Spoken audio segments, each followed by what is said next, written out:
Hello, ladies and gentlemen, and welcome back to Not That Bad, a movie podcast. Today, we bring you our Halloween special, part one of a two-part Halloween special coming first to our Patreon. If you're watching this not on our Patreon, head on over there and become a patron. And you can see specials like this 1 week early, or even some exclusive content as well. Of course, my name is Connor, aka Michael Myers' forgotten third cousin Adam. And today we, of course, have the illustrious Gabe Tice, who is my illustrious co-host of Illustrious Nature. Gabe, how you doing today, buddy? I'm doing so great because we're going to talk about a real fun one. We're talking about Halloween 666, the origin of Michael Myers. Wait, I'm sorry. Hold on.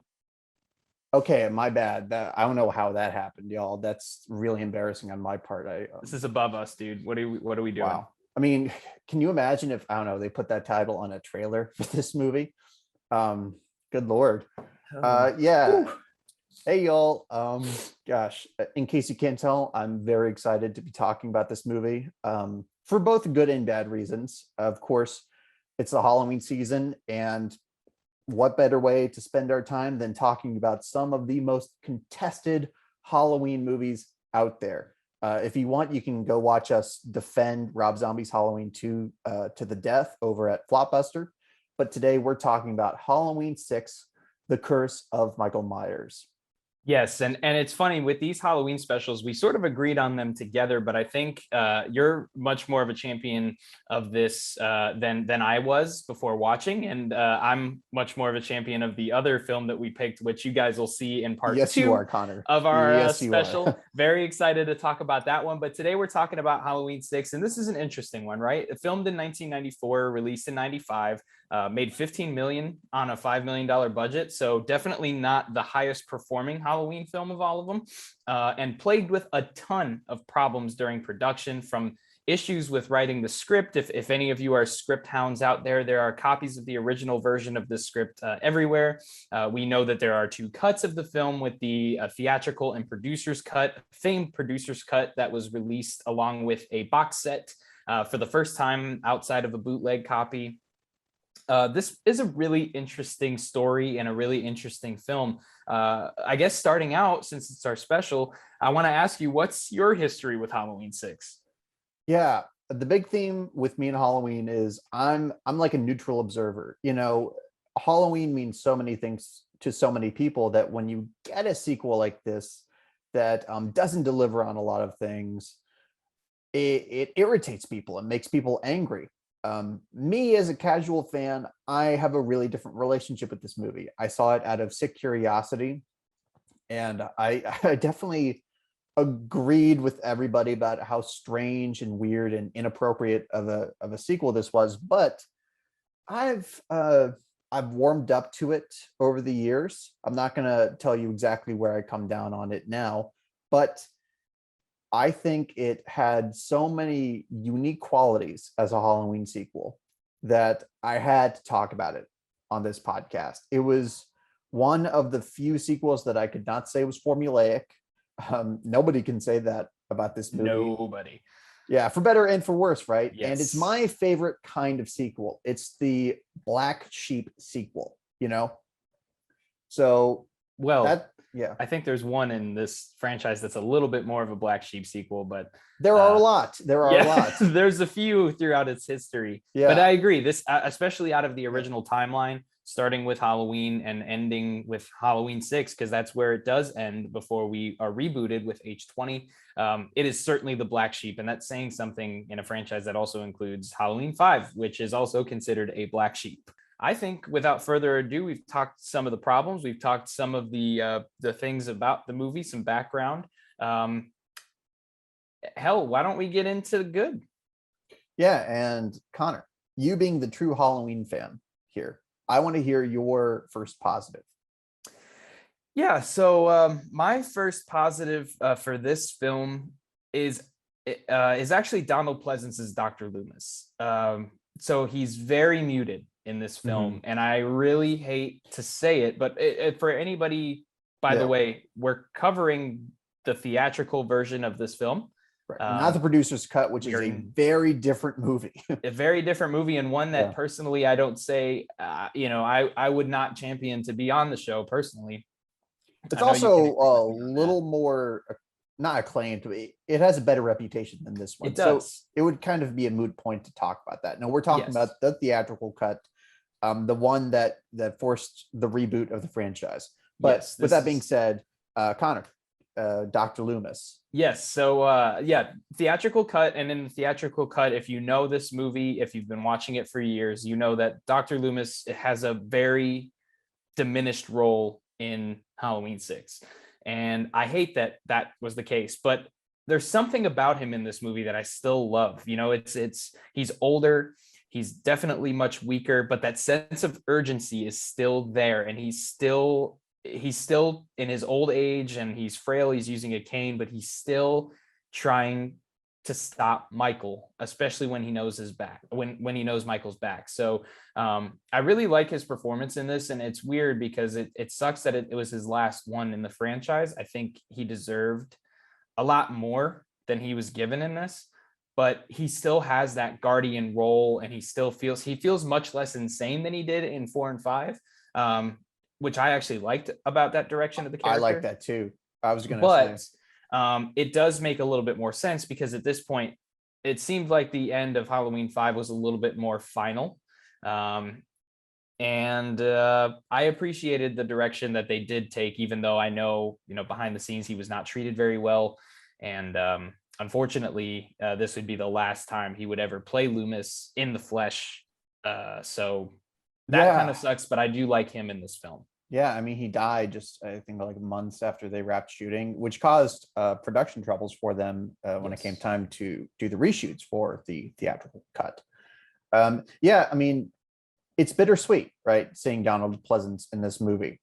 I like his performance. It is sad to hear about the way he was treated and the fact that the director, Joe Chappelle, in his infinite wisdom, cut a lot of his scenes because he thought Donald Pleasence was boring. To me, Donald Pleasence is the MVP of this franchise, definitely of this original timeline. So that is really disrespectful, and I'm surprised that the Akkads even let him do that, Joe Chappelle. That being said, the Loomis that we do get, he's very paternal in this movie. He has a grandfatherly essence. If you go back and listen to our Halloween 5 episode, you know that I did enjoy the more manic version of Loomis that we got. I thought Pleasence played him very well, and I thought it was a very interesting take on the character. That being said, it's also a great change of pace to have him back. Like, he's tired, he's a little more resigned, and he's just older, frankly, but he does still provide that great sense of urgency that you really need in a Halloween movie. Again, like it makes me sad to see him in this, because he's just this, like, especially the scenes where he's like real happy at the beginning, because it's just, that makes me sad to see that he did not have a good experience filming this, and it would be his last. Nothing to redeem him, that for. But at the same time, I mean, to say he's not a highlight would be a total lie. And in the producer's cut, that's my favorite thing about it, is that he gets that expanded role. We see so much more about him. So he's going to be my first pro. But what is your first pro? I really have to say that I love the cinematography in this movie. I think this is actually the best looking Halloween film since the original, not of the whole franchise, obviously, but of those original string of sequels. This one has the best autumn feel. The cinematography is the sharpest here. Joe Chappelle, even though we're going to question his judgment many times here, he is a talented director. He went on to do a lot of great work in television, like directing episodes for The Wire. So he had an eye for cinematography. And I've always upheld that the true star of the original Halloween is the cinematography, is the camera work. And in terms of just that one element, the camera work, I think they capture the essence of the original very well. Yeah, it's actually going to transition to my second one, which is basically the same thing. I put the look and feel of the movie is just incredible. Right. One of the things that I really enjoy about Halloween 4 is that Halloween 4 also has this great autumn feel to it. But this film makes that one look like it takes place in, I don't know, Midsummer. I don't know. Like seriously, it's crazy watching it because you know, one of the things that I really like about the Halloween season is that fall feel. It's something that I don't really have anymore here down south now that I'm living down here. So it's something that I miss about the Halloween season. That the air is nice and cool, the leaves are changing. The any dark colors contrast really harshly against like the very bright and vibrant yellows and oranges, and this film takes full advantage of that. And like you said, say what you want about the decisions that Joe Chappelle makes as a director.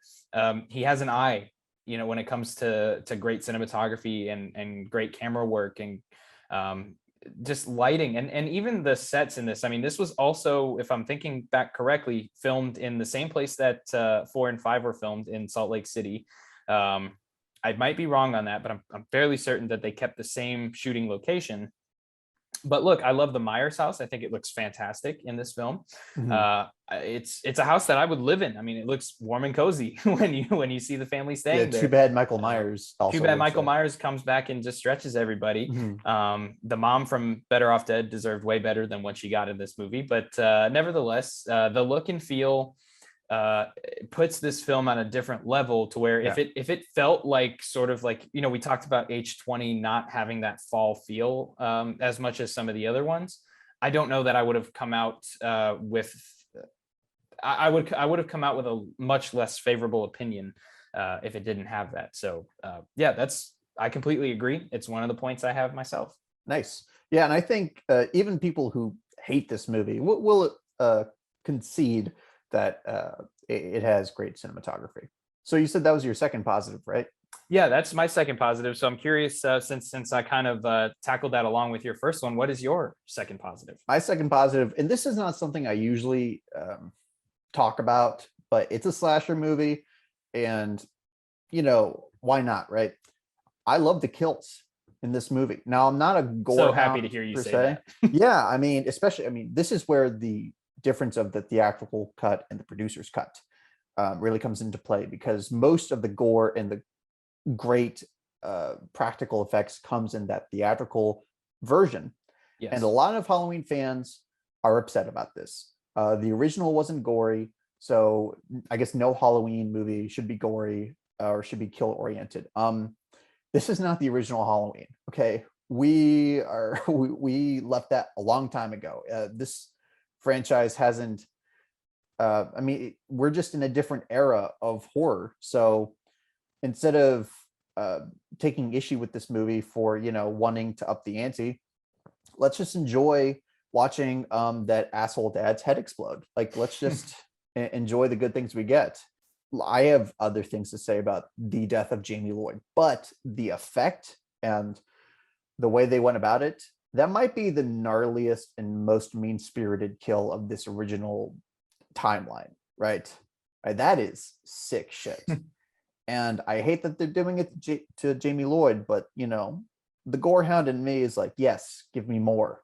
Yeah, and it's easier to appreciate if you pretend it's not the Jamie Lloyd character, which is not hard, or it's not easy to do, because they shove it down your throat so many times that this is Jamie Lloyd. They say her name 4 times before she's killed off in the movie, so it's hard to pretend that it's not her. But I mean, that actually, weirdly enough, carries into my last pro that I have here, which is that it's a brutal Myers. When he's out and he wants to be, he has some highs and some lows in this film. Let's be real. And I'll get a little bit into that later, but the kills are upped in this one. They're maybe not as interesting as they were in Halloween 5. I think that there was some more creative kills that were done in Halloween 5, but I don't know that the franchise is supposed to be about that. You know what I mean? Like, that feels much more Friday the 13th than it does Halloween, even though I really appreciated what they did in Halloween 5, using a scythe and a pitchfork and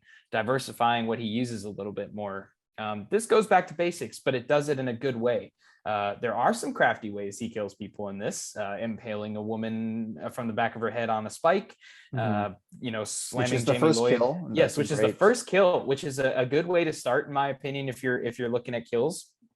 And then we have the Jamie Lloyd kill, unfortunately, where she gets killed on some farming equipment, and it doesn't slow down at any point. That poor guy with the mustache whose truck gets stolen gets his head snapped off. So, which is a much more brutal kill in the theatrical cut. oh, 100%, And yes. here's the thing: I would rather my kills to be super brutal than really creative, and that's just I because agree. it adds to the intensity. And say what you will, but the thought of this Myers getting his hands on me, it's like this is the guy of the original franchise that I want chasing me the least. Yeah, and that's the thing too, is like I think that's an important thing to note, is that like he doesn't that's not what the character's always been about. He's been creative about how he stages his kills. Even back to the first one, where it's almost like a house of horrors that he creates, and he's very curious about it, has the mind of a child. And this kind of feels like it's going back to that, just in a more brutal way. Mhm. So I was really surprised to see that some people, and it's not something that we'll highlight in the ugly because I don't think too many people complained about it, but there were Halloween fans that were upset about how the brutality in this, and that's not what this franchise is about. But I thought they sort of did go back to basics, where yeah, there were a few crafty and creative ways that he did kill somebody, but it didn't feel out of line from the character.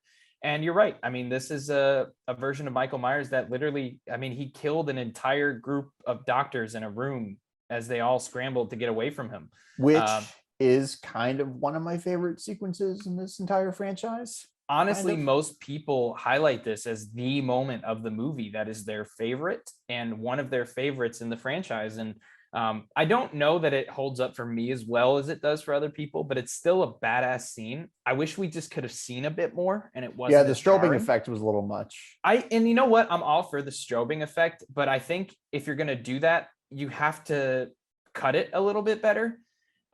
Sort of like there's this really cool sequence in this movie called The Rundown, and I know that's an action movie. It's got The Rock in it, but they do a strobe fight scene, and you can kind of see everything happening. And I think that's a much better example of how you use strobe in a scene that's supposed to be chaotic, and it works. But this movie, I mean, let's be real. I mean, it's edited kind of all over the place, anyways. There's so many flashes of things, Yeah, and yeah, and we'll get to that. yeah, well, and we'll get to that for sure. But at the end of the day, it's still a crazy scene, and it just it's the highlight to show what they did with Michael in this film as far as his brutality goes.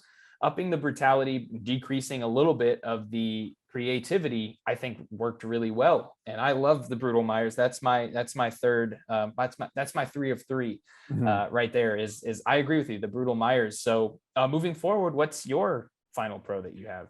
It's a perfect transition because my last pro just is the character of Michael Myers.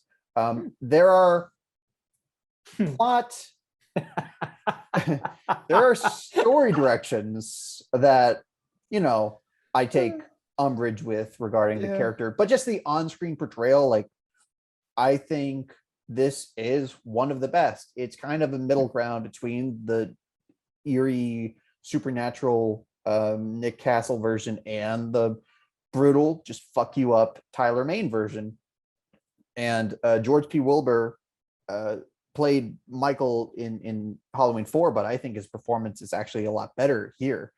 I don't know, for some reason Halloween 4's Michael just felt a little weird, a little stiff. But here, he's just like a man on a mission. He moves with a purpose. He just fills the screen and just really emits a presence. And it's a very careful art, right? You need the right actor, you need the right director. And if you just take Michael's scenes out of context in this movie and make a supercut of it, I think that's like just a great representation of Michael at his scariest, at his most sinister. I get the feeling that this Michael is angry, and that really powers him. I feel like that's kind of carried over from Halloween 5, so it kind of flows really well there. Again, when it comes to the story, what they do with Michael, we'll talk about that. But even then, that does lead into the massacre, and I think that's one of the few times that Michael has gone in and just taken out a room full of people. It's so funny. This is like the opposite of H20, for better and for worse. So if we could have had this Michael in H20, like H20's entertainment value would have like just skyrocketed for me. Yeah, it's interesting.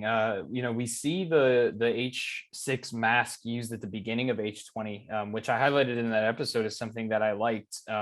I like the look of him in this movie overall. I do think George Wilbur does a good job in this film, even though he doesn't get to play Michael for the entire film, which I That's was right. pretty Yeah. sad about.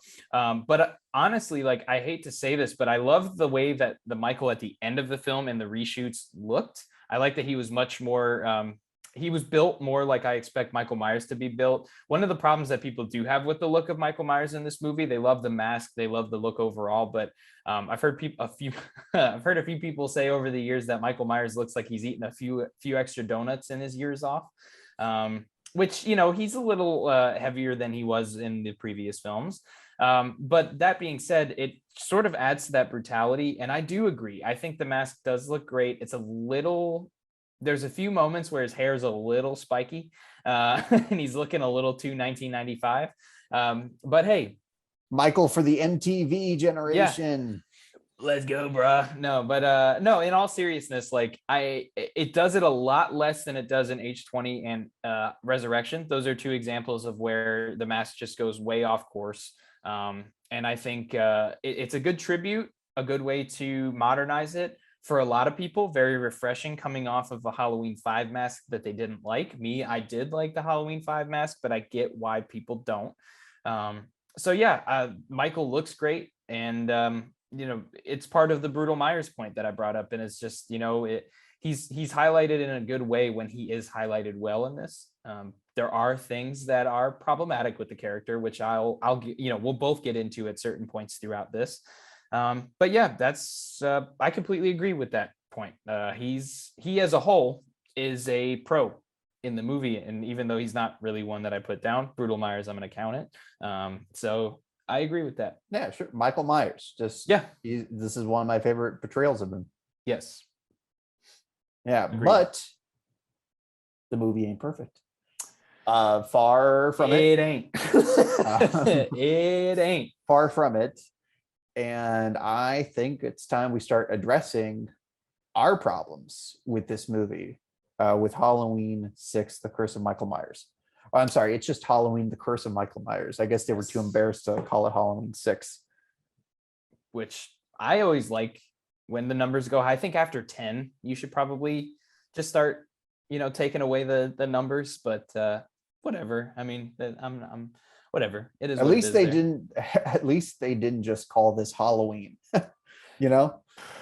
God, I have my problems with that we won't even get into. We're not even talking about those recent reboots. No, although I mean, we are going to have to compare this Tommy Doyle to the Halloween Kills Tommy Doyle. But we're certainly going to be doing that at some point. But we have to get into the bad, because this is a movie that's got a lot of it. To be real with everybody, it's got a lot of it. I want to start off with you this time, because I'm really curious which point that you're going to bring up first. I have a glaring problem that I have with this, but we're going to be bringing it up in another section. So it's going to be hard for me not to go off on that right now. It's something I will definitely touch on later. But with you, what would you say is one of your biggest issues with this one? The characters. Everybody who's not named Donald Pleasance doesn't really do their careers many favors here. There is somebody who did go on to have a pretty good career. We'll talk about him, but aside, okay, the woman who plays Kara is fine. I like her. Yeah, I do. Yeah, actually, she's better than fine. I think I'm kind of being sour because her character in this version is not developed well. Right. But I like that she's a single mom. Makes her very a different type of final girl. But her family, the Strodes, you have the piece of shit dad who it's great to see him die, but every second with him is agony. Then you have the useless mom. Oh, you know what? I'm gonna stop you right there, because I love the mom. Okay, she is the mom from Better Off Dead, one of my favorite comedies of all time. The same Better Off Dead. I will not allow any slander of that mom, because she is the perfect. Does she do a lot in this movie? No, she doesn't, and it's really unfortunate. But, and again, like I said earlier, she deserves much better, both in context of the story of the film and in the context of her use in the film, because she's capable of a lot more. But that being said, I will not allow any slander Okay. of the mom from Better Off Dead, or I will fight you. All right. Well, so we don't turn this into WWE Halloween 6 style.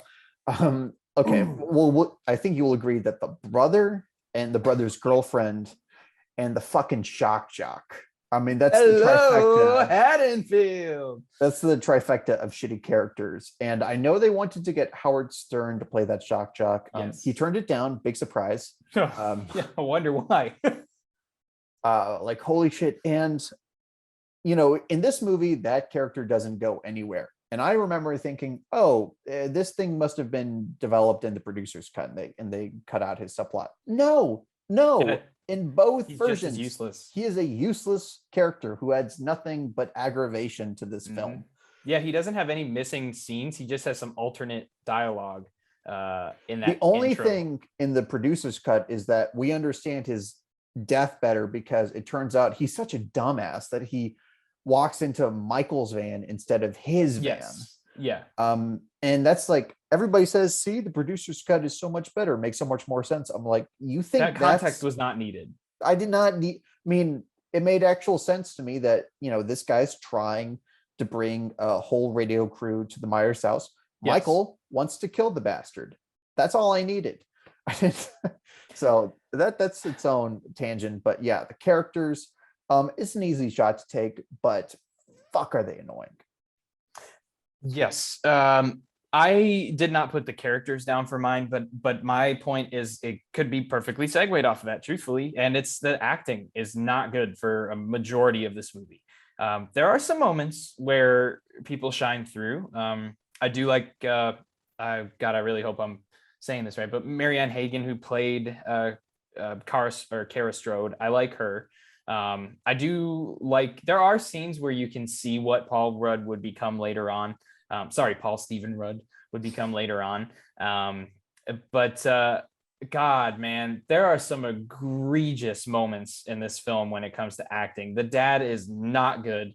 He's good at making me hate him. By the way, never wanted a fucker to die more in a film than him. From the moment I laid my eyes on him on that film, I wanted him to die. And that's saying something, because I just went on a rant in the Terminator 3 episode about wanting that fucker to die. It has nothing on John Strode. By the way, John and Deborah Strode are, of course, named after John and Deborah. You know, John. Yeah, John Carpenter and Deborah Hill. Yes. The worst way to pay tribute. Oh yeah. Ever. Like. Oh yeah. I mean, honestly, I think Mustafa Akkad hates John Carpenter, because they did have a falling out. So I think this was actually a fuck you rather than a tribute. I mean, they made a bitter old man, and his name is John, after John Carpenter. So I mean, John Carpenter can be a bitter old man sometimes, but I still love the guy. I think he's a genius.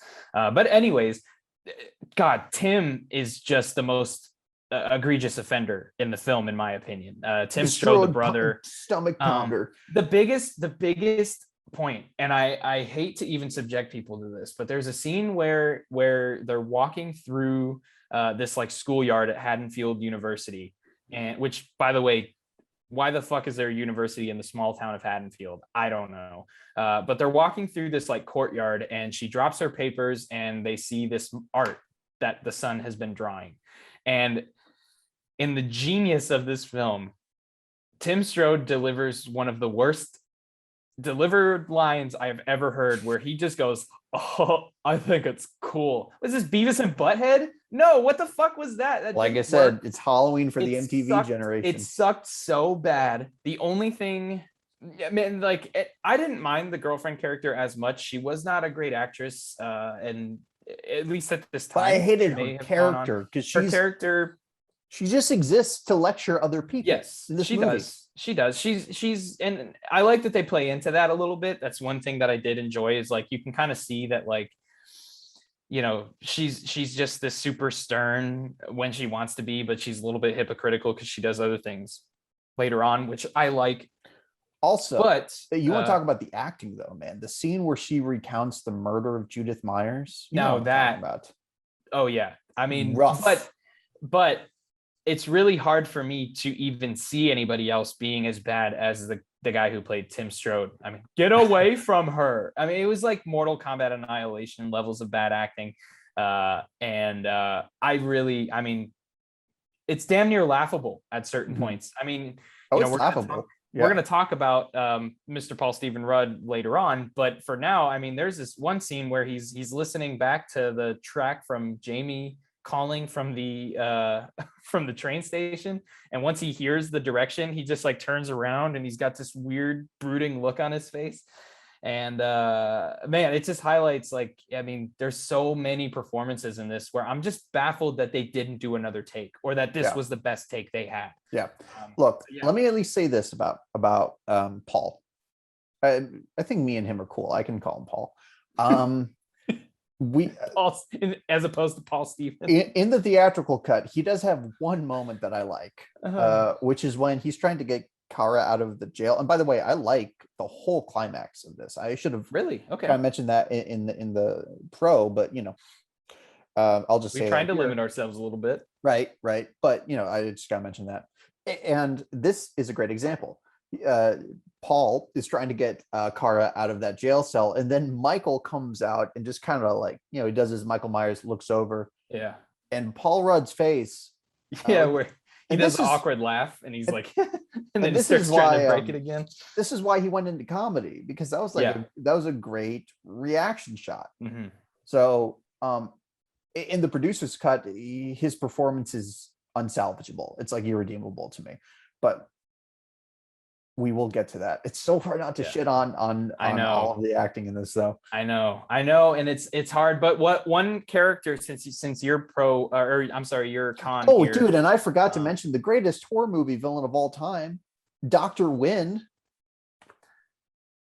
We're gonna get into Wynn a little later, because we have something to talk about that Wynn has a lot to do with. As a character, just like as an on-screen presence, that guy is boring. Well, hey man, everybody's so scared of that cult so much that, I mean, Kara just yeets herself out a window at one point, which is one of my favorite character moments in the movie. And switching me taken away. I want to say that I really started to question whether or not this movie was made for us to laugh when that happened. When she's just cornered by an old woman holding a dagger, by the way, Mrs. Blankenship, who is a play on a Halloween 2 character. And then we have, you know, the cult guys, the unnameless cult guys that walk into the room. And her best decision at that point is not to try to fight. It's not to go try to save her son, who's literally in the possession of Wynn at this point. It is to yeet herself out a fucking window, 2 stories up, mind you. And that she just decided that was the best route to go. In my opinion, there is no character moment in this film greater than Kara Strode yeeting herself out a window. I just wanted to get that out there while we're highlighting the bad. Yeah. Gosh. Okay. Should we go ahead and go into my second, because we can talk about that all we day. Could talk about the characters that forever, but I think I'd like to hear your second pro or con. My second con. And this is a big one, right? The editing. Whoa. I can kind of see why they thought this was cool, why they thought they were being edgy. I don't know. It's funny, while the cinematography is great at evoking the original, it's like the editing is doing everything in its power to undo that. The editing wants you to completely forget that you're watching a Halloween movie. And there are many examples of this, but the one I want to highlight is the death of the girlfriend. Should have just been a slam dunk. Just Michael stabs this woman, who's sitting at Judith Meyer's window. And it's not even just like, because I will say, like, that scene in particular is done better in the producer's cut. I will say that. It is. Where it's just sort of, it's still slow-mo, it's still edited a little funny, but it doesn't have, there's this thing that I call throughout the movie, which is, I like to call the flashes, where you just get flashes of frames of different parts of the film, whether it's like Jamie giving birth or Michael in front of the Myers house or whatever it is. You just get these weird frames just cut really fast with this weird sting in the score. And it happens so much. And that's one of those scenes where it really hurts it. I mean, because it is done so much better in another cut of the film. I don't get why that was there. I don't get why there's a difference between, the producer's cut and the director's cut, I guess you can call it, the I guess, theatrical. so It if doesn't this, make sense. so if one is the producer's cut, is this the director's cut? Is this Joe Chappelle's vision? Well, we 'Cause- know Joe Chappelle had a lot of input in what went into the theatrical. So I guess you could call it that, but I'd be interested to see if this is his full vision or if it's just because we know don't that know. the studio interference is pretty heavy in this film too. Yeah, I mean, I'm just trying to figure out whose idea was that. I mean, really, if It better have been a Joe, studio note.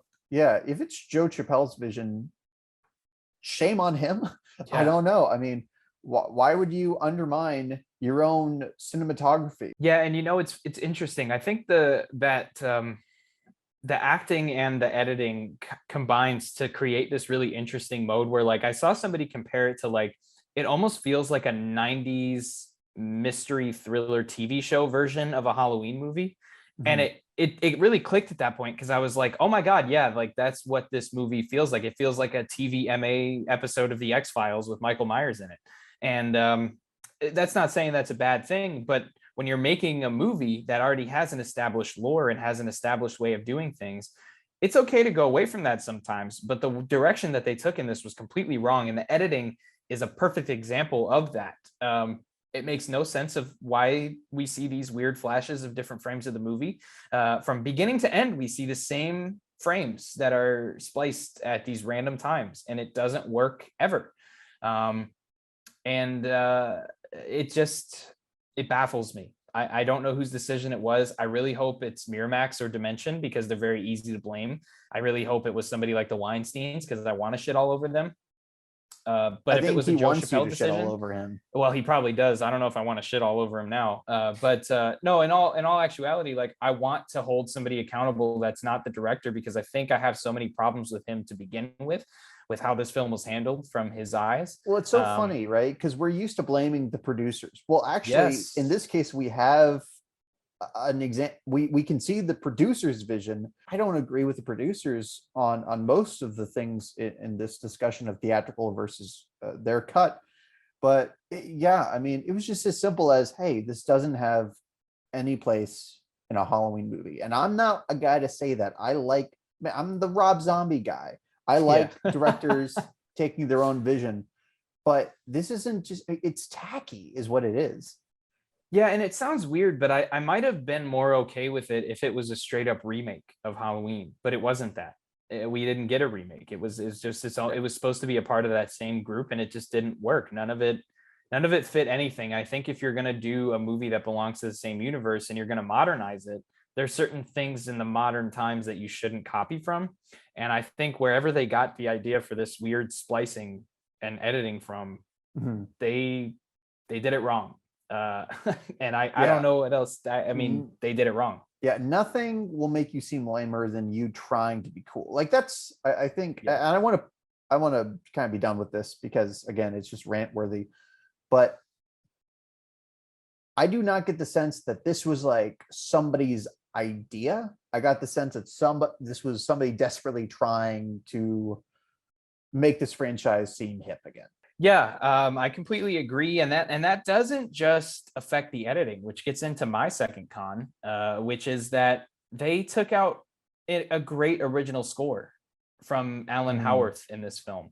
The great Alan Howarth, yeah. Yes, who did a fantastic job. He collaborated from the second Halloween all the way through this one, and it really sucks to see that his almost entire score was removed from this film. There are certain points where it's put in there, but that's part of the reason why I think the producer's cut is looked upon so fondly, because that feeling of fall and autumn is accompanied by, in my opinion, probably one of the better all-around scores of the entire franchise. It takes the original, it modernizes it to the 90s, which I'm very nostalgic about, and it does it in a way that's still respectful to how it was originally composed, which if you're out there and you've only seen the theatrical cut and you don't really want to watch the producer's cut, the score is available online. The entire producer's cut score is available on iTunes and wherever you listen to music.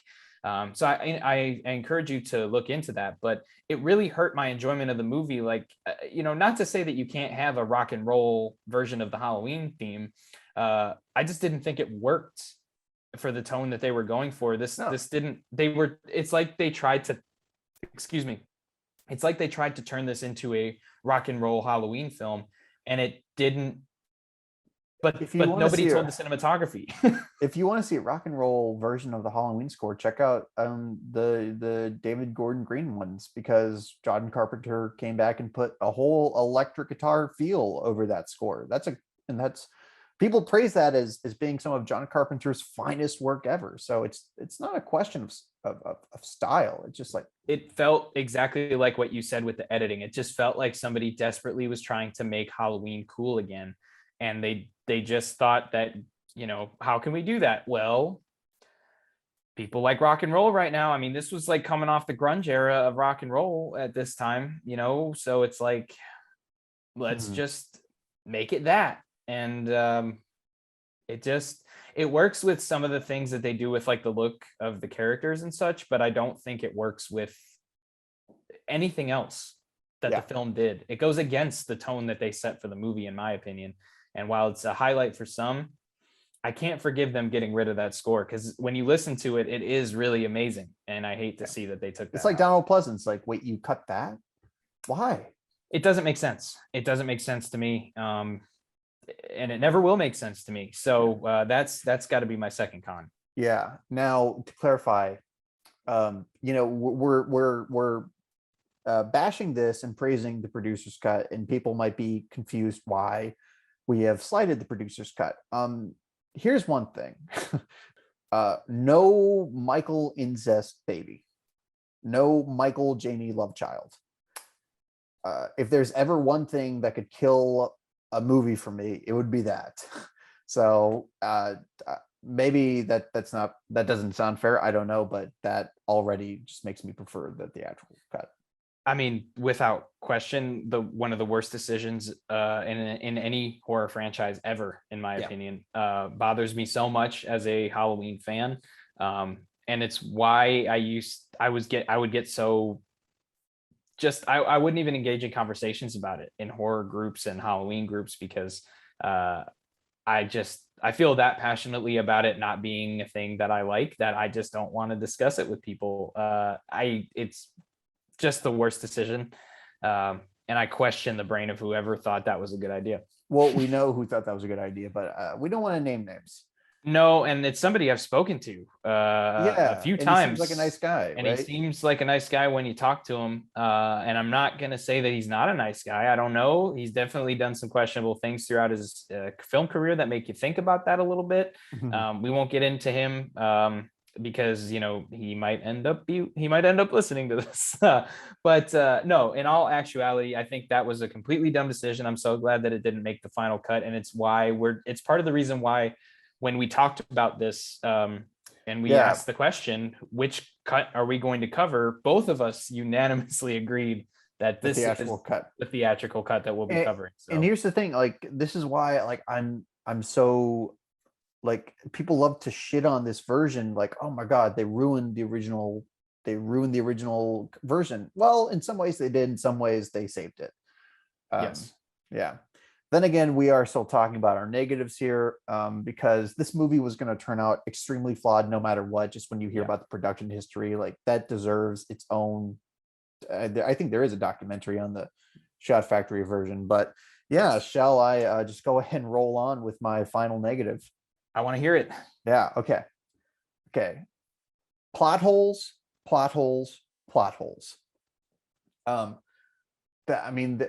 If there was just one or two, I would just kind of bring those up and move on. But this movie is abound with them, and the producer's cut is too. So it's not even like a difference. I mean, the producer's cut answers a few more, but this movie, man, like, the amount of stuff that goes nowhere, the amount of stuff that is not explained. Like, in this version, you don't know how Jamie got captured, because at the end of Halloween 5, she was just standing in the police station, and all of a sudden she's been in prison for years and years, and everybody thinks that she's dead. You don't know where the baby came from, or like who the father is. Now, I'd rather not know than know it was Michael, but still, you got to point that out. Somebody once put it really well, where this is a movie about the Cult of Thorn that is trying not to be a movie about the Cult of Thorn. So they mute that as much as possible, leaving like no structure to this movie. So like things just meander and go nowhere. It, for a movie that has visually so much that I love, and so much like it had those ingredients to be a great Halloween movie. The plot is probably the worst of this original string of sequels. That's also my third con. Yeah. But it's sort of overarching, I guess, with mine, is because I just have so many problems with the direction that this film took. And I feel like everything that they set up, not just in this movie, but in prior films, was ruined in this one. I get how you can set up something in another movie and then ruin it, because that happens so commonly in franchises, right? We move on from one director to another, and that director doesn't like what the previous director did or wants to take it in another direction, and then they do that. I mean, we saw it most recently with Star Wars, with The Last Jedi taking over and just completely changing everything. But it doesn't even feel like it was malicious in trying to do that. It feels more so like they just didn't know what to do. And it makes you sad too, because you wonder what this film could have been if it had that good direction. I mean, let's think about it. Like at one point, Quentin Tarantino was in talks to direct this film. And who knows what he would have done with that story if he had the opportunity to write it. Who knows what would have happened with this. He's not the only director either that was in talks to do this. It ended up becoming Joe Chappelle, because Joe Chappelle was talked into directing this film for, I think, a 3-film deal with Miramax and Dimension. This would have been the first of those films. And it just feels like the only people who cared had no bearing on where the movie went. It seems like the art department cared a lot about this film. In fact, fun fact, I actually, my parents own one of the decorations that appears in the Myers house in this. It's not the same prop, but it was out around the same time. So that's really cool. But the art direction is really good. The set direction is really good. The cinematographer should have been paid extra. And the actors that did try did put the effort in. But there's so much about this film that doesn't work. There's, like you said, plot holes. There's setups that immediately are ruined by the story of the film. And then the things that are cut out, while some of it does save the movie, takes away the context for the other things that happen. God, there's no way of getting around it. I mean, I guess my overarching con would be that it's just a mess. It's just a mess. And it feels like, I hate to say it, because we talked off camera about that point, and it's very broad in general when you say that, but it's hard not to say that this movie is a mess from start to finish. There are things that don't make sense, and there's no attempt to make them make sense. And if there was an attempt, it's cut out of the movie. So for better or for worse, it's cut out, and it feels incomplete. And yeah, it just feels like they ruined a lot. For me, it's kind of a love-hate thing, because look, I don't like the Cult of Thorn, and a lot of people don't like that. We're going to talk about that in the ugly section. So I'm sympathetic to the fact that they wanted to get away from that, but unless you're going to remake the whole movie, then what are you going to do? This movie went out, took out a lot of dumb shit, and in my eyes, replaced it with entertainment value. That's why it is the ultimate turn your brain off Halloween movie, because if you are not thinking, if you are devoted to not thinking, then I think this movie will please your eyes and your bloodlust. And I say that facetiously, but hey, sometimes I don't want to watch a super austere or art house horror movie. Sometimes I just want a fucking bloodbath. And this is one of the few Halloween movies to provide that experience so well. but the screenwriter in me and the person who cares about good stories in me is screaming like my whole body's on fire as I watch this. So even though I wanted to put it on this podcast, and there are things that I will defend, I'm not stupid, I'm not blind. Anybody who says that this movie isn't seriously flawed is just lying to themselves, probably. Yeah, I don't know how somebody couldn't say it, and Yeah. it's glaring when you watch the film. If you Yeah. haven't seen it and we've spoiled it for you, sorry about that. But at the same time, like, go watch it and tell us that we're And make wrong. up your own mind. Yeah. Yeah, tell And us that we're wrong. And if you do make up your own mind and that's not where you fall, then all power to you. And here's the thing, right? I mean, that's why some people, including some prominent YouTubers, have made their own edit of the movie. Yes. Which is, if you have the patience and the skill to do that, okay, cool. That is a way you can finally find your version of this movie that benefits you. But for those of us who are just casually watching this, I mean, that's just, we're stuck with these versions. Yeah, and that's why I think me saying, like, in general it's a mess is that way, because the theatrical cut feels incomplete, and then if we want to move over to the producer's cut, that just feels out of just like somebody was out of their mind making it. So if you've seen both cuts, you know what I'm talking about. If you feel the same way, but if you haven't, then go out and watch them and form that opinion. You may come out liking one more than the other, but you'll see that both of them just felt like somebody just spun a wheel with where the franchise should go, and that Halloween deserves more than that. All right, so have we gone to your final negative? Yeah, that was my final negative there. So that covers our bad section here. And so I don't know where else there is to go except for probably one of my favorite segments of the show. Yeah. This is a special episode, and I'm excited to get into this. So grab your popcorn, grab your candy, grab your drinks, grab your adult beverages.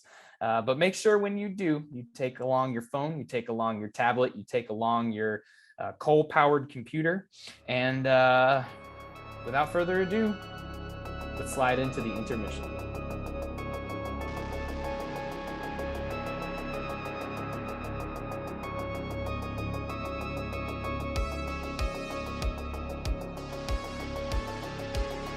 Ladies and gentlemen, we have made a smooth landing to our intermission segment. But before we get into, our connections of the day, or we're making a little bit of a change to the intermission segment where we have some, we will still be making our connections, but the useless facts will be taking a break for a bit, starting with this episode. But before we get into that, I do have a useless fact, but it actually happens to connect with you, Gabe. What are you wearing there, bud? This is the opposite of useless.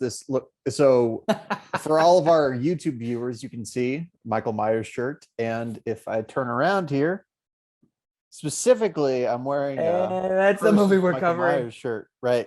He said the title. He said it. Yeah. Now, if you're listening to this, of course, on a podcast platform, just go over to our YouTube and you'll see what I mean. It's a cool shirt. Yeah, go over to our YouTube and check out his shirt, or if you don't want to go to our YouTube, if you don't want to go to our YouTube and like and subscribe, then go fuck yourself. You can go either way. No, I'm kidding, of course. We appreciate all of our listeners, especially the old lady demographic, which I've heard returned to our show after the Terminator 3 episode. Thank you for all the support so far on that one. But it wouldn't be an intermission segment if I did not try to connect H6 with the last two films that we covered on this show. We know if I tried to connect them back to everything, I probably could do that, but that would take too much time. So in this one, I think it would be pretty easy for me to just say, oh, well, Halloween 6, we covered H20 in the last episode, and, try to make a connection from there and be a little, cheap with it. But fuck all that noise, because I went in a completely different direction. So let's go. As mentioned before, Kim Darby, the mom from Better Off Dead, appears in this film where she plays Deborah Strode. But her appearance in Better Off Dead saw her star alongside Amanda Weiss from A Nightmare on Elm Street. Who's in A Nightmare on Elm Street? Well, none other than Mr. Johnny Depp, source of a lot of controversy over the last year at the time of recording this. But amongst other things, he also made a cameo in the 2012 film 21 Jump Street, which features actor Channing Tatum, who himself cameoed in The Hateful Eight. This film was directed by Quentin Tarantino, director of Pulp Fiction, which stars Bruce Willis. Stars, I guess you could call him a co-star in that one. I think so. He's one of the stars. But Bruce Willis stars in The Last Boy Scout with our Lord and Savior, Danielle Harris, but also in Die Hard with a Vengeance with Samuel L. Jackson. Wow. Jackson appears in Django Unchained with Leo DiCaprio, who stars with Terminator 3 actress Claire Danes in Romeo and Juliet. But wait, I know what you're thinking. Where's the H20 connection? I didn't forget, motherfucker. I'm sharper than you think. Not really. So let's finish this off. H6 also features actor Mitchell Ryan, who plays Wynn in this film. But he appears alongside Sylvester Stallone in the 1995 film Judge Dredd. Stallone would star alongside his friend and 80s action star Arnold Schwarzenegger in Escape Plan, the often forgotten Escape Plan, if anybody's ever seen that out there, who himself would star with H20 star Jamie Lee Curtis in True Lies, which is quite good, actually. James but Cameron, yeah, quite good. Go out and see that if you haven't. But I could have taken the easy route this week and just said, H6 and H20 belong to the same franchise, but no, I don't do things easy. Like I said in the last one, I don't work smarter, I work harder. So happy to do that for everybody in the intermission. Gabe, any comments? Samuel L. Jackson was also in Pulp Fiction. I'm just saying you could have. Well, so he was also in The Hateful Eight. But like I said, I don't work smarter, I work harder. But you went, Quentin Tarantino. You went to Pulp Fiction, to Quentin Tarantino, to The Hateful Eight. Yes. For a man who was in Pulp Fiction. So yes, just to not to call you out, Connor, but oh no, don't worry. That was completely intentional. Our viewer, completely intentional. I know I am the dumb one of the show. However, in this case, oh my God, I am very happy to say that was intentional. And I love to I don't know. I like I said, I love to be a bit of an asshole when I do this. So happy to do what I could to contribute there. Anything else you want to come on? This is the highlight of people's day right here. What's funny is people do tend to like the movie connections. Haven't had as many useless facts lately because it seems like all the useless facts are known already. So I'm happy that the intermission segment is just this and us fucking around for now. And I think that's the way to go with it. So I can make this as long as I need to as well, and everybody knows that. I mean, I don't think it has to be longer. I think we're oh no, it's gonna be. I'm telling you, one day it's gonna be a whole episode of me just connecting. Oh God, I'm just gonna be sitting over here like just covering your face, like, oh my God, shut the fuck up. Oh man, but that's neither here nor there. We've done some buffoonery that has been sanctioned this time, apparently by this buffoonery has been sanctioned by Tommy Lee Jones. So we're happy to continue the podcast and head into the ugly. Yes. Oh my God. Throwing it back. Okay. So, but there's another section left of this podcast before we get to our final verdict. And that of course is the ugly, where we tackle the general audience's complaints with the film. And just so everybody knows where we're going with this, this is a hated film. We've talked about it from the beginning, but how hated is it? Well, it's got a 2.1 on Letterboxd, definitely under the 3-star mark that we put as our height. Is that the lowest rating movie that we've covered? It may be the lowest we've covered. It is the second lowest in the franchise, behind a movie we'll be covering in the next episode of our Halloween special. But this is the second lowest of the franchise at a 2.1. I believe Halloween 5 is at a 2.2, so it's pretty close. But this is hated more than Halloween 5, really. Yes, wow. It is overall hated. I think Halloween fans hold this in higher regard. but the general movie audience is who sometimes we forget to take into account with this stuff, because they do have opinions on these films as well. And even if they're just a casual Halloween fan, if they ever stumbled upon this movie, according to them, it is worse than Halloween 5, which I'll celebrate all day. But overwhelmingly disliked by moviegoers, but somewhat beloved by members of the horror community, as we referenced here. This is one of the ones that gets talked about pretty highly from horror fans as a whole. But what did some Letterboxd users think about this? This is becoming one of my favorite parts to read out during the show. We pick a couple of reviews from Letterboxd and we read out parts of it or the whole thing, depending on how short it is. So today we're going to be starting out with Naughty, aka Julie Norwood, who gave this film 2 stars. Said, "Film so bad I gnawed my own leg off to escape."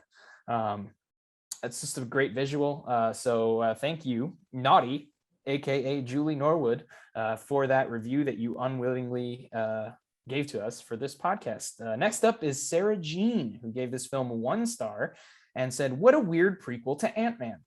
I'm with that. I'm with that 100%. But it wouldn't be, we've gone from 2 stars to 1 star. How could we possibly get lower? Well, we do that by going to Jake Alda Coffee's review, where he gave the film a 0.5 star and said, "This is like the 4th time I've said this year, but this might be the worst movie I've ever seen." Okay, which is an interesting review from Mr. Coffee there, and something that not all moviegoers seem to think, but there are definitely some heavy complaints that we have with this film from the general audience. And I think we should just get into it by addressing the elephant in the room. What do you think? You think we get into the Cult of Thorn? I think we have to. Wait a minute. Oh no. Oh no. Does that mean that you're the next Michael Myers, or you're the next caretaker of Michael Myers? Or, yes. Oh, right, that symbol means nothing. Because with movie, all this intrigue set up from Halloween 5, it means nothing in either cut of this film. So let's get into that. They took a little Easter egg from the 5th movie and they made it the plot of the next movie. I've never heard of that before. You couldn't just keep it a mystery, because it's not like it was a huge complaint from moviegoers that there was. I don't know. There was okay. Do you mind if I start us off with a little bit of a rant on this? I know you have a rant incoming, Connor. I do have a rant incoming. This will be very micro rant. I don't have a rant about the Cult of Thorn besides this small point. And it's that so many Halloween fans and moviegoers complained that after the sequels, which revealed that, Michael was a sibling to Laurie, and then we had his niece that he was trying to kill, there's no mystery around Michael Myers anymore. And then you introduce this symbol, this thorn symbol, and this Man in Black in Halloween 5, which, look, I'm not a big fan of the Man in Black, but clearly I'm a fan of the thorn idea, because it could have been the next mystery around Michael Myers. You introduce it in Halloween 5 and nobody knows anything about it. You could do anything you want, but instead we get a throwaway 2-minute scene, maybe less, where Paul Rudd explains exactly what it means to us. You just ruined everything you could have done with it in those 2 minutes. I think those 2 minutes. What was the point of that? Those 2 minutes are the least of this movie's problems. I don't know, like where to begin. Okay, let's clarify something. The reason Michael has the thorn tattoo is because originally in Halloween 5, he was going to be resurrected by a freaky guy named Dr. Death, who was like a Satanist. Yes. So he put the mark there. That's the only reason, as far as Halloween 5 is concerned, why that thorn symbol is there. And so the motherfuckers who are running the show here decided to take that inconsequential moment. It's a cool visual, but they took that and and I've listened to the commentaries. I've read up on this. I've watched the BTS stuff on the Shout Factory release. Nobody wants to be held accountable for this, so nobody gives a straight answer as to where the idea for this movie even came from. So Michael Myers, who went from being, unstoppable evil, all of that, now he's the pawn of the world's lamest cult, like the most unfathomably lame cult in cinematic history. 6 movies in, 6 films in. Movies and it's so wasted too. Like, and if you think I'm going to try to defend that, think again, Buster. I'm not here to commit career suicide. No way. No way. And that's the thing too, is like, you know, there was a lot of promise with this, because it really could have been something that they never brought up again. Or if they did, they could have been like, there's this strange symbol that's appeared on his wrist and we don't know what it is. And you could have done so many things other than what they did in this film. Not only do they just create this dumb cult around Michael Myers, and that wasn't where they stopped. No, because even in the theatrical cut, they do a bunch of shit that makes no sense. First of all, there's a line that Loomis says where he said, "What's that symbol?" And he goes, "It's his mark." What do you mean it's his mark? It hasn't been his mark in the other films except for Halloween 5. So it's not his mark. By the way, they changed it in this movie. It was a thorn symbol with 2 dots in Halloween 5, and they took the 2 dots away, which, look, I'm not here to complain about the continuity of that. This franchise that I love so much has a lot worse continuity problems. But you don't even make them interesting. And the things that you do introduce that might be interesting make no fucking sense. Why are there a bunch of fetuses throughout the building?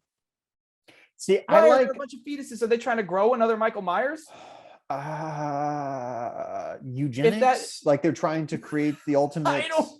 They're trying to create a race of Michael Myers babies that'll grow up to be as evil as him. Are they all born on the day? It doesn't make any sense. It never made any sense. And the producer's cut makes it even worse because of what we talked about earlier. It doesn't make any fucking sense. Now, one way the theatrical cut that was better than the producer's cut is in the producer's cut, Michael is just upon these people. Yes.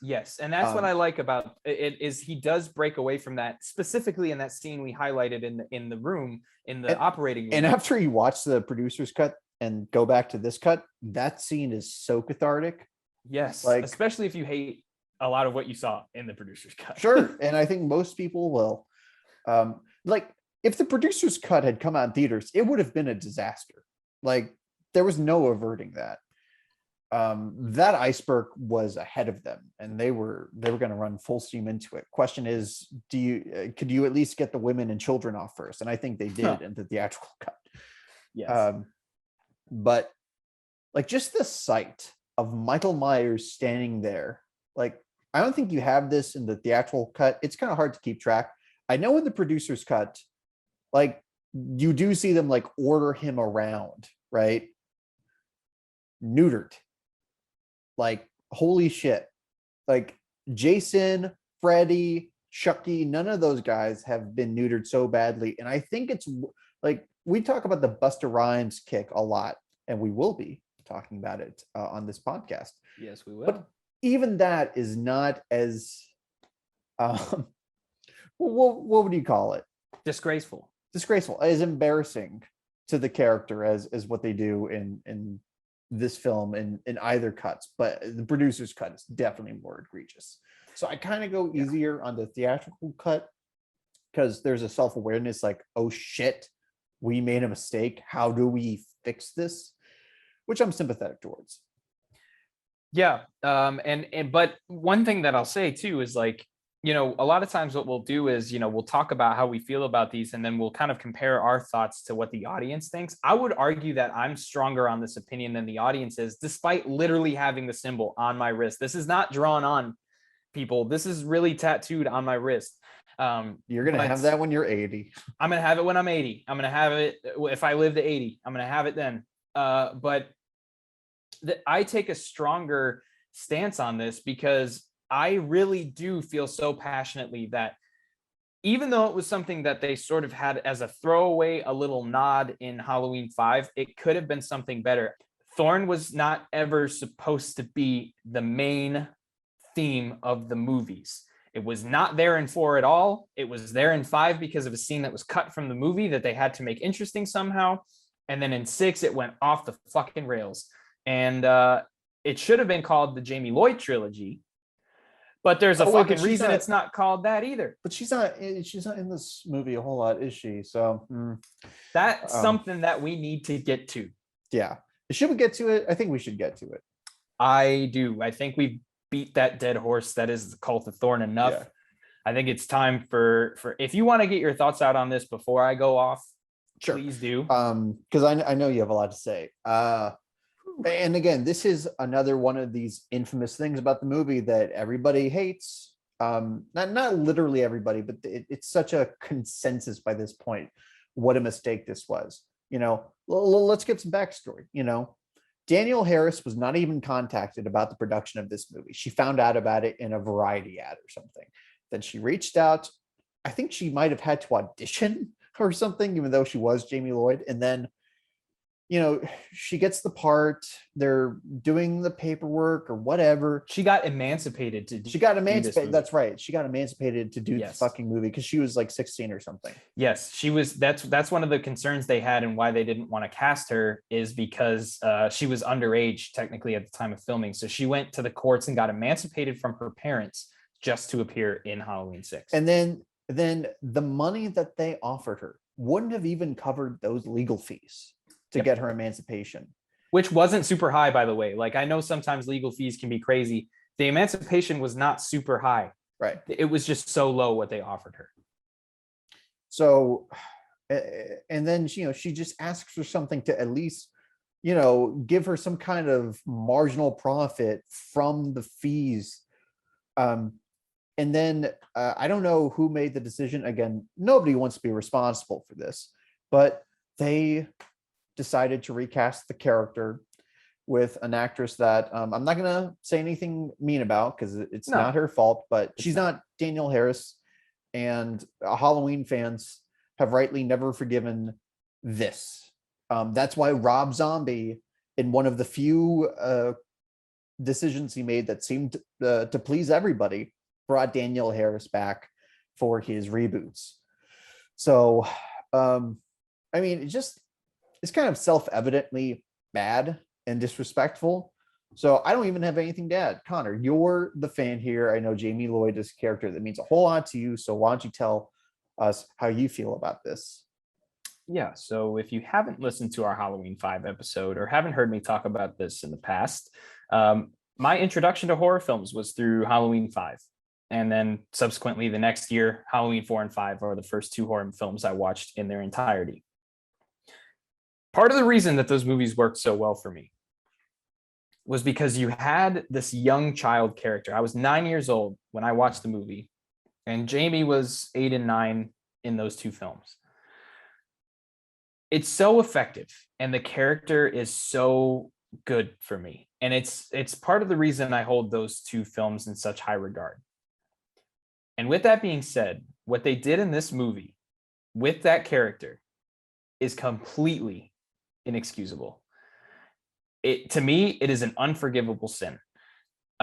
You took a character that was arguably the most beloved in the franchise next to the original Final Girl and a crazy doctor. Okay. An extremely beloved character. And not only do you not have the courtesy to bring the actress back to seal the deal, to finish it off, but you finish her off so early in the movie, and you pick up with a cast of unlikable characters that couldn't have led the best script. They couldn't have led anything and made it worth the watch like Danielle Harris could. I jokingly say on this show she is our Lord and Savior because I love Danielle Harris so much, but it's not even that they didn't even bring Danielle back. It's that they took a character that they built up as one of the most important in the franchise's history in 4 and 5. And I know we're not talking about the producer's cut, but in that cut, they have her uncle rape her to create a baby, even though the whole point of him doing this is to kill off his bloodline. There is a person in your bloodline that you just impregnated to make this baby, but I guess it has to be a baby. I don't fucking know. Either way, They completely disgrace the character with that. And when you look at just the theatrical version of the film, we get her for even less time. She's not only recast, but she's treated like cannon fodder. And that is so fucking stupid of them to do. This is a character that means more to fans of Halloween than almost any other character in the franchise. This is one that means more to the story than any character besides Dr. Loomis, because let's be real, Jamie's stakes are a lot higher than Laurie's stakes were in the first two films. Are they not? You have a small child being hunted by her uncle. Those are high stakes right there. She is important to this story. And you take that and you take a shit all over it. And there's probably, I don't know whose decision that was. I don't know who made that call, but it is an unforgivable sin that this film has. And particularly during this watch, bothered me more than it ever has before. Because I do love watching Halloween 4 and 5 every single year. And what they do with that character, how she's killed off, the fact that they did not bring Danielle Harris back, the fact that she was not the focus of the film if they were going to finish with that character is completely inexcusable. And I completely 100% agree with the audience that it is a low point of the film. I think it is the lowest point of the film. And it's the thing that I can't excuse. So I hate it more than people hate it. And I'm really surprised that I didn't get louder. I'll be honest. It really makes me angry. And I don't get angry that often. It's this movie and Mama. No, yeah, people call the Rob Zombie ones mean-spirited. No, this is mean-spirited. This is like, absolutely mean-spirited. This is like nasty. On a spiritual level, this is like foul stuff. To treat the audience like the only reason people are making these fucking movies is because the fans are coming back, and to do that to a character that they've grown attached to, man. I think you represent all Halloween fans. When you talk about this, I mean, I've never seen anybody have any nice things to say about the way they handled Jamie in this movie. And for a lot of people, it's like where they check out. It's like, oh my God, Jamie Lloyd is dead, and now I'm stuck with a not quite ready for prime time Paul Rudd. I'm out. And I guess for me, it's actually better that Danielle didn't come back, because then I don't have to see her going through this. Like, I couldn't enjoy that farmhouse kill the way I do if it was Danielle. It would feel wrong. And not in a good horror movie way, in the why are you disrespecting your own people? Like Donald Pleasance, Alan Howarth, and Danielle Harris were all slighted by the production of this.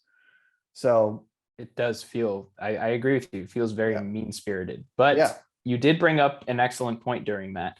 And because we want to sort of get away from something that's so heavy here, we do have another point to talk about here. Yeah. And that's something that I think is, it's an interesting one to bring up, because it's basically the character of Tommy Doyle portrayed by introducing Paul Stephen Rudd. So this is going to be a fun one to talk about. This is going to be a fun one to talk about, especially now that we have two adult portrayals of the character of Tommy Doyle to compare, which is really interesting, because it is a problem that people have in this film of how Tommy Doyle is portrayed. But in a weird sense, we're sort of getting this call for Paul Rudd to return. In fact, when Halloween Kills was, when the casting announcements were coming out, people were really disappointed that Paul Rudd wasn't coming back for it. Yeah. Same thing, though, that people were disappointed that in Halloween 2018, Jamie's daughter, like Laurie's daughter, was played by Danielle Harris. But yeah, you're right. People were hoping that Paul Rudd would come back. And I think that's because now he's a great actor. Now everybody loves him. So they know that he would, I think it would almost be a redemption arc for him in the eyes of a lot of Halloween fans. Yeah. Because this is one of those go-to problems for people in the movie. Like, a lot of people call out Paul Rudd's performance. I see a lot of people just complain that this was a weird direction to take the character. Like, I understand the character would have PTSD, but then to turn him into this, I mean, he's not just socially awkward. He's like a He's a creep. sociopath. Yeah, he's a creep. He's a creep. Are we supposed to forget that he was peeping at the beginning of the Yeah, he's a movie? peeping Tom. He's a peeping Tom. The way Paul Rudd plays him, I don't know if he was directed this way. I guess so. Just like unlinking, monotone voice. Now it's interesting. I think they tried to get the original actor of Tommy Doyle back from the 78 original. And they couldn't find him. That kid doesn't have an agent or anything. But it's not a huge thing, but Paul Rudd does not, there's no smooth transition from that kid to Paul Rudd's portrayal. Yes. I do want to make this more of an interesting debate, however. Let's talk about it this way. What's better, this portrayal of Tommy Doyle or Anthony Michael Hall's portrayal in Halloween Kills? I think we have to answer this by comparing and contrasting, because they're two very different portrayals. They really are two very different portrayals. They have a similar direction, I guess you can say, as far as like they're supposed to be trauma victims, right, of this thing that happened to them when they were a kid. But so on one hand, Anthony Michael Hall is not a creepy peeping Tom, dark brooding sociopath of a man. He kind of is, though. He kind of is. Paul Rudd doesn't chant "Evil dies tonight" over and over again through the movie. So honestly, and I'm not just saying this to be shitty, I did not like Halloween Kills. I did not like it at all. I hated a lot of things about that movie. And honestly, looking back now, I prefer Paul Rudd over Anthony Michael Hall. I'm not a big Anthony Michael Hall fan anyways.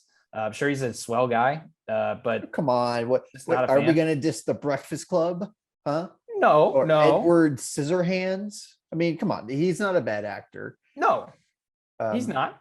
I think, God damn it, Halloween Kills. So there's like a moment where you see him before Michael comes into the story, where he's just having a night out with Lonnie Elam and some of the other survivors. And I like him in that. I think he's very believable in those scenes. And then the rest of the movie happens. And then everything else is "Evil dies tonight." Like, I've never seen a character reduced to a catchphrase more than in Halloween Kills.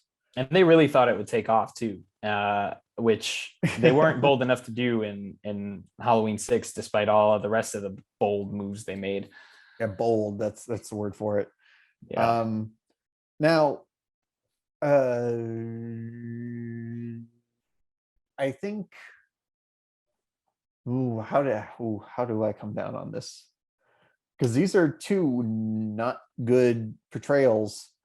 Oh yeah, I think either way, it's not the right way to go. No. And it's bizarre to me that they fucked this up twice. You'd think they would have learned, and especially because I actually did quite like how Lindsay Doyle was you mean Lindsay Wallace? Lindsay Wallace, I'm sorry. Yeah. I say Doyle. Yeah. I did say Doyle. My bad. Lindsay it's easy Wallace. To imagine that maybe one day they got married. I don't think they did that, but it's easy to imagine. Oh, no, they definitely could have. Yeah, but I really like how Lindsay Wallace is portrayed in Kills.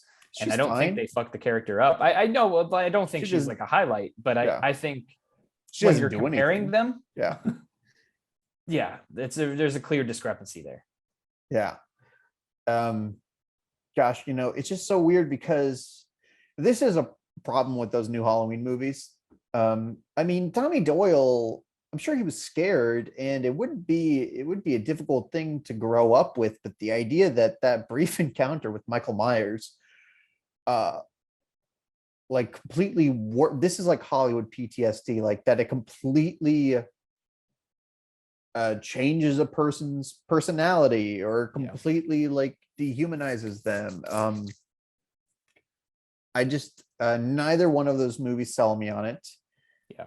And it's just an excuse to go over the top in either direction. Either he's over the top, like traumatized, like muted and a weirdo, Yeah. or he's like, I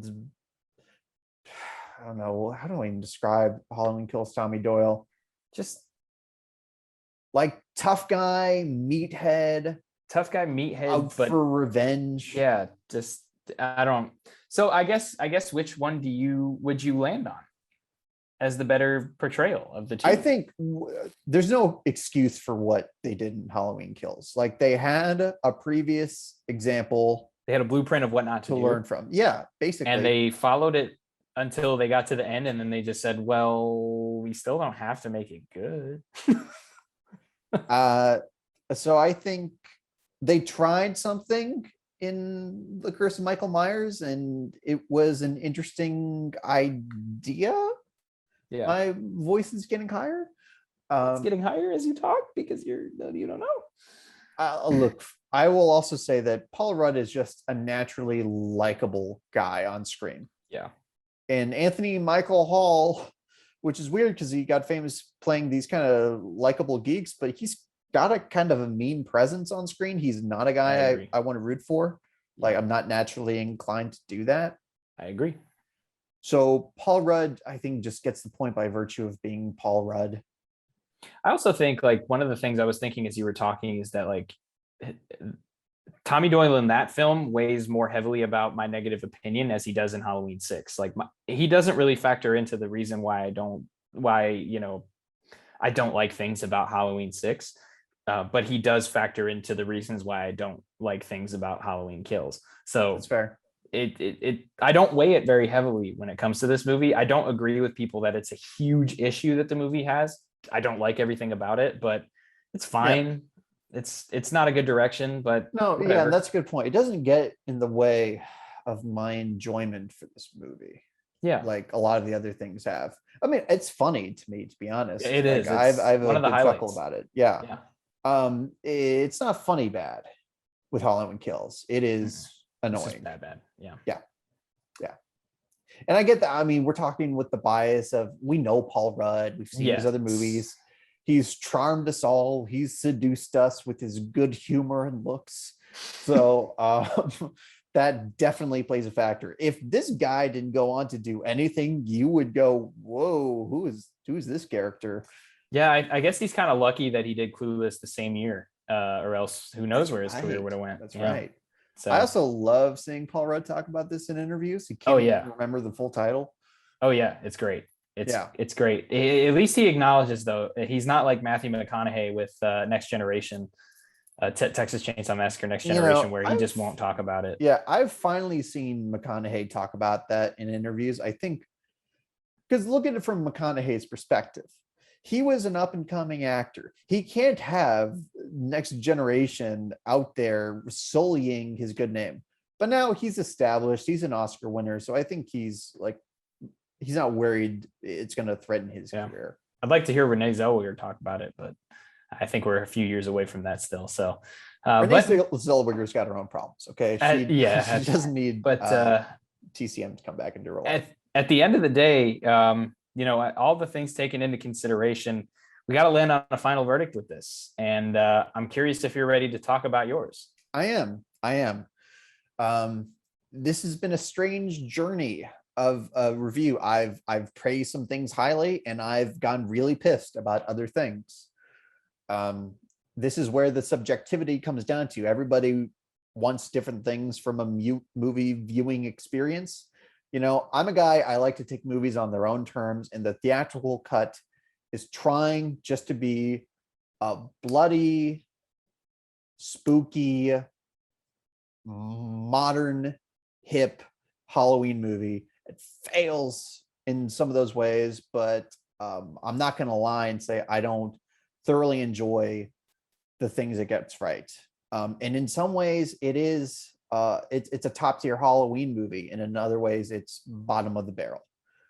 The way it balances out for me is I would definitely rewatch this before most of the sequels, because the other thing for me is this movie is endlessly fascinating. Even going outside of the movie itself, just knowing what happened. I mean, to me, my eyes are glued to the screen because it's one of those movies that really stirs up the imagination as you watch it, for better and for worse. You know, a Halloween H20, that one's just a dud for me. And I could say that about a couple other movie sequels. They just exist for one purpose, and that's to get as big of a box office opening weekend as it can. So knowing that this is the second lowest Halloween movie on Letterboxd, I can definitely say it's not that bad. It's not quite great either, but hey, I'll take it. Very fair assessment, Sir Gabe.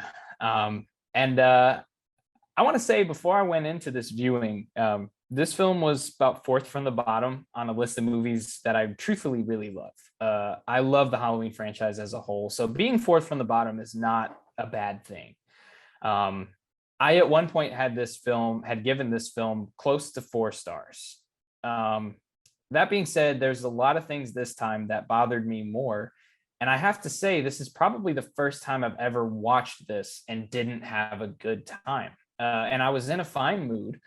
I was not upset already, and I just didn't really have that great of a time watching it. But like you said, there's a lot of things they get really right in this.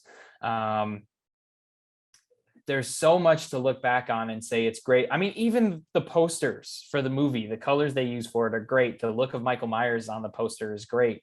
Terror Never Dies, I think, was the tagline for the movie. Great. Wait, I thought Evil Dies Tonight. Sorry, keep going. But I love the mysticism of it. Even, I love the fact that it feels like a 90s Halloween film. I feel like we were sort of robbed of that, of getting a good. I feel the same way about Star Wars, where I feel like we have only one movie in there that was made in the 90s, and for a lot of people it's one that's very contested. So, and by the way, I know H20 was made in the 90s, but it's very post-Scream. It's not like mid-90s style horror. So I like the mysticism, and I like a lot of things. That said too, I'm angry at a lot of things in this, and it bothers me beyond belief. So it's weird. I'm going to say this is not that bad, but I'm going to say it by a technicality. It's technically not that bad, because I'm not going to give it a 2.1. I'm going to give it a 2.5. For all the good things, there are a million bad things. And I don't see myself watching this yearly anymore. It used to be one that I would watch every single year, and I would space it out so that I had enough time to separate it from Halloween 4 and 5, which I love so much. I don't see this being one that I never throw on again. Kills is definitely there, but it's when I'm ranking my enjoyment of the Halloween films, I'm not going to say where it is quite yet, because we do have one more film in the franchise to cover for this Halloween special. Yes, we do. And I want to hold my cards close to the chest for now. But what I will say is this: I didn't want to say this was not that bad, but it isn't a 2.1 for me. It's not below that. I can't say it's that bad, but it is bad. It's not that bad, but it is bad. And I didn't have that great of a time watching it this time around. So that's where I'm going to land on this. But that's why our show exists. It's not just to talk about hidden gems. It's to talk about those movies that are a point of contention. Yes. And to find the merit, try to dig under the dirt and find the, anything, right? Any hidden gold, and see, what we can enjoy from movies that have a lot of problems. And, I just feel sorry for everybody involved. Like I kind of hate to bash a movie that was such a miserable process for a lot of people. And I think it's still an open wound, for the Akkads, for Dimension, for Danielle Harris. I mean, Rob Zombie has treated her more kindly than the people at Blumhouse have, and any subsequent people. So I kind of root for this in the way that I heard that a plane crashed. I'm like, well, how many survivors were there? That's a I like that comparison actually. Yeah. Yeah, I mean, this is the disaster. No Yeah. two ways about it. For some people, that'll make them want to hate it even more. For me, I'm like, there's got to be something good, right? So hopefully, we've given our own subjective takes Yes. to the point where you, the listener here, can think about this movie in a different way, right? Do you hate this movie and you're pissed that we're defending it? Do you love this movie and you're pissed that we kind of went off on it? Have you never seen it because of the terrible word of mouth? Are Yes. you a Paul Rudd stan that wants to see where it all began? Well, just go check out both versions, rewatch both versions. I'm always going to prefer the theatrical cut, but I know there are people that prefer the producers. Yeah, and with that too, I know that if you're watching this on the day it releases, you're watching it on Patreon. So we want to thank you for your support and becoming a patron. And hopefully, if you're not watching this on Patreon and you're watching it when it comes out to the general public, which is Halloween Day, if you're watching it on day of Halloween Day 2022, we hope you like the show enough to give us some more watches. Subscribe on our YouTube channel. Come and join us on social media. Where we have a Facebook and an Instagram, which is at Not That Bad Pod. You can find us on Twitter at Not That Bad, M as in movie, P as in podcast. And of course, we are on all of your favorite podcasting platforms. We have a lot of fun doing this. We hope you have a lot of fun listening to it. Talking about Halloween films is a lot of fun, especially considering 90% of them are rated pretty poorly. I love being able to talk about this, and we hope that you did enjoy part one of this Halloween special. But of course, before we wrap the show up, we have a part two. Part two is going to drop in a week. For those of you on Patreon, it will drop on Halloween Day. For those of you who are not on Patreon, it'll be a week later.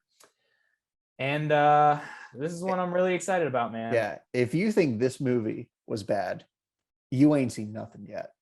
That's all I'll say. This movie is contested. You ain't seen nothing yet. Yeah, I should have said that. Should we just go ahead and tell the? I mean, it's out by now. Let's go. It's out by now. Let's go. All right. Since it's out by now, since right now you already know what we're going to be covering. Part two of this special is going to be none other than Halloween Resurrection. Trick or treat. Trick or treat, motherfucker. So right, we are really excited to dive into that. We're really excited to see where that conversation takes us. So if you're hearing this on Halloween Day, join our Patreon to see it early. If you're not watching this, then still join our Patreon if you love the show. A follow is enough, though. We really appreciate everybody's support. And I think without further ado, Mr. Tice, is there anything anything else you'd like to say before you take us out? Oh no, I mean, this really is one of the most amazing productions in all of horror history. So don't just watch the movie. Like, this movie is a whole event. This is something you can become obsessed with. So get the producer's cut on Blu-ray, because that's where they have most of the BTS stuff, and you're going to want to watch that. So let's keep the lore and the saga of Halloween 6 going. Oh my God, it's a lot of fun. And with that being said, I'm Gabe. I'm Connor. And this is Not That Bad, signing out.